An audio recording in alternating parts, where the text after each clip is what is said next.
Cada lenguaje de programación está diseñado de una manera concreta. En nuestro caso, que estamos utilizando C#, estamos utilizando un diseño orientado a objetos, es decir, el paradigma que utiliza C# es programación orientada a objetos. Para entender qué es esto, primero tenemos que saber qué son las clases.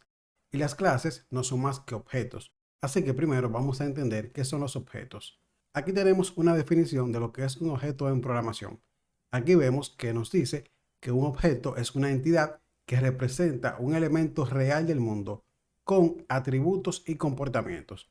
Es posible que en una primera lectura esta definición no nos diga mucho, así que para poder comprenderla de manera adecuada vamos a hacer el siguiente ejercicio.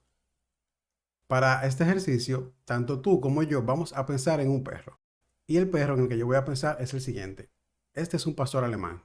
Este es el perro que tengo en mi cabeza. Y tú posiblemente pensaste en este, o en este, o en este. Incluso pudiste haber pensado en cualquiera de estos o en ninguno de ellos, porque hay tanta variedad que es difícil que hayamos coincidido. ¿Y qué tiene que ver este ejemplo con un objeto? Bueno, vamos a ver nuevamente la definición de un objeto. Aquí vemos que un objeto es una entidad que representa un elemento real del mundo con atributos y comportamientos.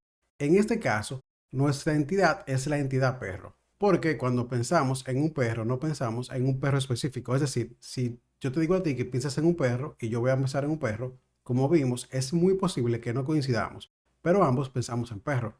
Entonces, perro viene siendo como el concepto general.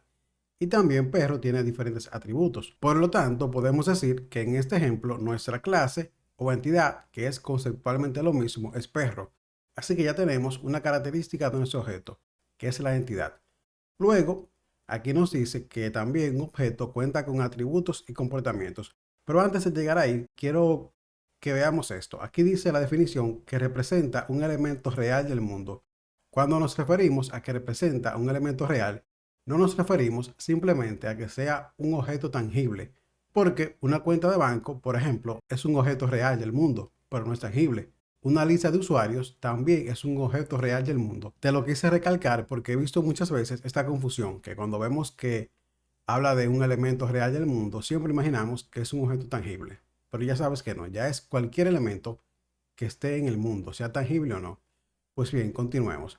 Aquí vemos que también tenemos atributos. ¿Qué son los atributos? Los atributos son las propiedades. Recuerda que propiedades y atributos son exactamente lo mismo de manera conceptual. Lo único que cuando estamos hablando en teoría, hablamos sobre atributos, pero cuando estamos programando lo llamamos propiedades. Aquí vemos que todos los perros tienen estos atributos. Todos tienen color, todos tienen peso, edad, tamaño y raza. Y aunque todos tienen estos mismos atributos, todos tienen valores diferentes. Por ejemplo, color. Pero vemos que aunque todos tienen la propiedad color, todos tienen un valor diferente. Porque aquí tenemos perros que tienen color blanco, color negro, color marrón con negro. Es decir, que aunque todos cuentan con los mismos atributos, todos tienen valores diferentes en cada atributo. Todos tienen diferente peso, tienen diferente edad, diferente tamaño y tienen diferentes razas. También cuentan con comportamientos. Los comportamientos en programación se conocen como métodos y los métodos son las acciones que pueden hacer. Por ejemplo, todos los perros pueden ladrar, dormir, comer y saltar, pero no todos ladran igual, no todos duermen la misma cantidad de horas y no todos comen lo mismo. Tampoco todos pueden saltar igual o a la misma distancia. Y gracias a estas características de propiedades y métodos es que yo pensé en un perro y tú posiblemente pensaste en uno completamente diferente, pero ambos pensamos en la misma entidad perro. Cada cual pensó un perro con diferentes atributos y comportamientos. Entonces, estos perros que nacen de esta entidad o clase con diferentes atributos y comportamientos no son más que instancias. Es decir, del molde perro sacamos un objeto y a ese objeto le vamos a dar diferentes atributos y diferentes comportamientos. Si en este video no te quedó muy claro, en esta parte teórica, no te preocupes, porque a continuación vamos a ver cómo funciona esto de manera práctica. Muy bien, ahora vamos a ver lo que vimos anteriormente de manera teórica, lo vamos a implementar de manera práctica.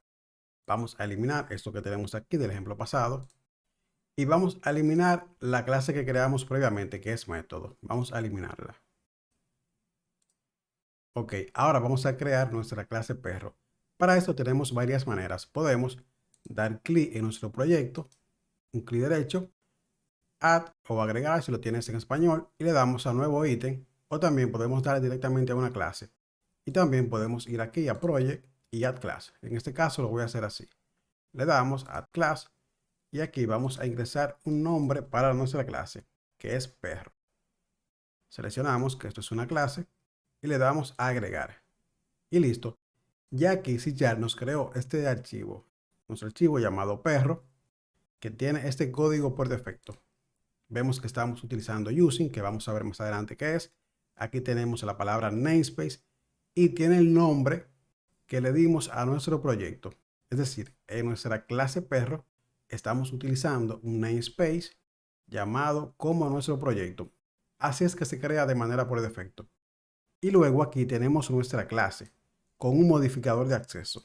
Este modificador de acceso llamado internal lo que hace es que nuestra clase solamente puede ser utilizada dentro de nuestro proyecto. Si nosotros creáramos otro proyecto, no podríamos utilizar esta clase. Si nosotros deseamos utilizar nuestra clase perro en cualquier parte, simplemente eliminamos la palabra internal y escribimos public. Muy bien, de esta manera tenemos ya nuestra clase pública. Ahora vamos a crear nuestra entidad perro y la vamos a crear exactamente con las mismas propiedades que vimos anteriormente en el ejemplo teórico. Vamos a crear su primera propiedad. Para crear una propiedad tenemos que hacer lo siguiente. Utilizamos un modificador de acceso. En este caso vamos a utilizar el public. Usamos public. Creamos el tipo que va a tener esta propiedad. En nuestro caso vamos a utilizar string y el nombre que vamos a utilizar color. Luego abrimos y cerramos llaves y le asignamos get y set. Vamos a ver cómo funciona esta parte. Muy bien, lo hacemos de esta manera. Vamos a analizar. Esto es una propiedad. Una propiedad debe sí o sí tener un modificador de acceso. Recuerda que si no ponemos este modificador de acceso de manera explícita, se va a tratar como private. Luego indicamos el tipo, asignamos un nombre y abrimos y cerramos llaves. Y dentro de las llaves utilizamos get y set. Esto es para poder modificar los valores que vamos a tener en esta variable cuando creemos instancias, que lo vamos a ver más adelante, no te preocupes. Aquí también nosotros podemos utilizar variables comunes y corrientes. Por ejemplo, una variable llamada string color, que sea, por ejemplo, un valor inicial de negro. Podríamos hacer esto perfectamente, color 2. Pero si hacemos las propiedades utilizando variables, vamos a tener muchas limitaciones. La ventaja de utilizar propiedades de esta manera es que podemos hacer varias modificaciones. Podemos incluso definir si este campo es opcional o si nosotros queremos que el nombre que le asignemos al color no exceda cierta cantidad de caracteres. Por esto, siempre lo más recomendado es utilizar propiedades de esta manera. Vamos a ver, tenemos color. Ahora vamos a crear también la propiedad de peso, un atajo que podemos utilizar para escribir estas propiedades de manera más rápida y sencilla es escribiendo la palabra clave prop y le damos tab 2 veces y vemos que aquí se nos crea la estructura y se nos marca primero aquí, porque aquí tenemos que definir el tipo. Como nosotros vamos a trabajar con peso, vamos a utilizar una propiedad de tipo float. Si le damos tab nuevamente, pasamos al nombre y aquí será peso. Vamos a crear otra, que es la edad. La edad la podemos manejar en byte. Se va a llamar edad. Vamos a crear también otra propiedad para el tamaño, que va a ser de tipo float. Y le vamos a llamar size en inglés, para no utilizar la ñ. Y por último tenemos la propiedad de la raza. La raza es un tipo string porque la vamos a indicar con texto. Y será raza. Muy bien. Aquí tenemos ya nuestra clase perro con estas 5 propiedades. Y ahora vamos a crear los comportamientos. Los comportamientos son simplemente métodos, tal cual los conocemos. Vamos a crear nuestro método público para que podamos acceder a él desde cualquier parte. Nuestro método va a devolver un tipo string y se va a llamar ladrar. Va a recibir un parámetro de tipo string que se va a llamar sonido. abrimos y cerramos llaves. Y listo. Si queremos también podemos mostrar este sonido en pantalla para que mantengamos que asignar una variable. Como este es un ejemplo, de esta manera sería más sencillo. Vamos a colocar sonido. Cerramos con punto y coma. Antes de continuar creando los demás comportamientos, vamos a ver un poco cómo es la clase. Vamos a ver. Muy bien. Para nosotros crear una clase, recuerda que primero tenemos que utilizar un modificador de acceso, luego la palabra clave class y luego el nombre que le queremos dar a nuestra clase. Este nombre puede ser cualquiera, siempre y cuando cumpla con las normas de que no puede empezar con número y no puede utilizar palabras claves reservadas del sistema. Aquí se usan prácticamente las mismas reglas que vimos en las variables. Luego aquí abrimos y cerramos llaves. Entonces ya esto es nuestra clase completa y lo que esté adentro van a ser los valores que nosotros definamos, como las propiedades o los comportamientos, en este caso los métodos. Así que una clase es simplemente esto. Algo que tienes que saber es que por convención se utiliza una clase por archivo, porque aquí si yo quisiera pudiera poner dos clases, por ejemplo, public class, hola. Y en este archivo tengo dos clases, pero lo más recomendado es utilizar simplemente una clase por archivo, porque de esta manera podemos tener un programa más organizado y podemos encontrar las cosas muy fácilmente. Pues bien, sigamos con nuestra clase perro. Tenemos el comportamiento de ladrar. Vamos a copiar esto mismo y lo vamos a pegar aquí. Y ahora vamos a crear el comportamiento de dormir. Vamos a dejar la misma estructura. Copiamos nuevamente. Y aquí vamos a crear lo mismo. Simplemente aquí vamos a utilizar como nombre comer. Y aquí vamos a pasar como valor en la comida. Que vamos a retornar comida. Y por último tenemos saltar. Para saltar vamos a crear un método que retorne un valor de tipo float. Public float saltar. Abrimos y cerramos llaves.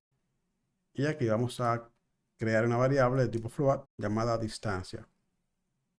Distancia.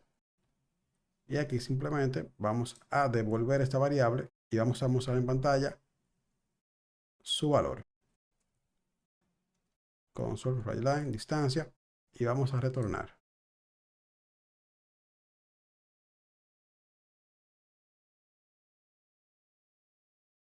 Como podemos ver aquí.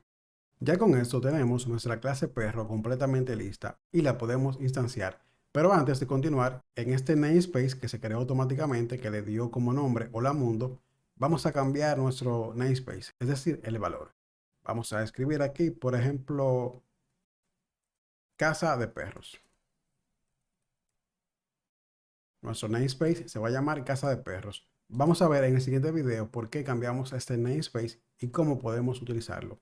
También vamos a entender por qué está esto aquí y cómo funciona.